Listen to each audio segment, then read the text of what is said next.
There are about 12 boys at a local high school that are being told they cannot wear overalls, and this is not a dress code violation. It's actually a small step in a much bigger effort to get rid of a group that's been a long-standing tradition at this school. Fox 9's Karen Scullen joining us now with what is going on at Wayzata High School. Karen, it's an odd one. It is a little strange. You thought overalls were out of style, right? My grandpa didn't think so. Well, in this case, it's actually not a fashion statement, but rather overalls are identifying a certain group of boys at Wayzata High School as being part of the hard hats, and the district is trying very hard to ban this group altogether. Suspended for wearing overalls. They either need to go to the office or leave the building. Not leaving. Cell phone video shows a confrontation between a group of students at Wayzata High School wearing overalls and teachers. Administrators want them to go home and change. The students repeatedly refuse. I think you guys should all open enroll in a different school than what you wear. Honestly,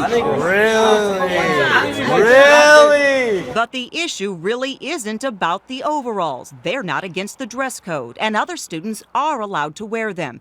It's this group here, known as the hard hats, that are forbidden to strap up.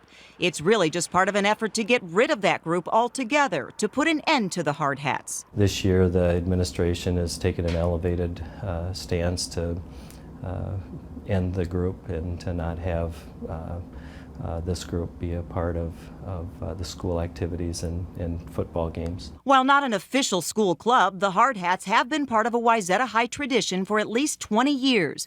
They see themselves as sort of a rowdy spirit squad and appear to have parental support. More of the fun group that they know will be rowdy to get the, the fans going and to do the cheers. And, the football players have stated that they love when they come out and the team is, that the hard hats and everybody gets the whole crowd going. But the superintendent says the group's behavior has gotten way out of line over the years, from taking over at pep rallies to what happens on game night. Cheers, inappropriate cheers, essentially coming late to the games and positioning at the front of the student body, even though other students may have already been seated there. In a letter sent to Hard Hat parents, most of the issues seem to be with Hard Hat members in past years, and just 2 issues of defiance at games coming from this year.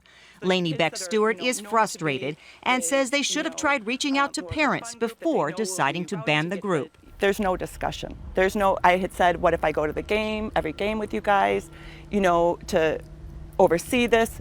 No. Now, I asked the superintendent, for instance, if the group shows up wearing pink socks, do you ban them then from wearing pink socks? Well, no real answer there and no real next step for getting rid of the group. No word yet on if the Hard Hats will show up in their overalls tomorrow. Friday, though, is game day.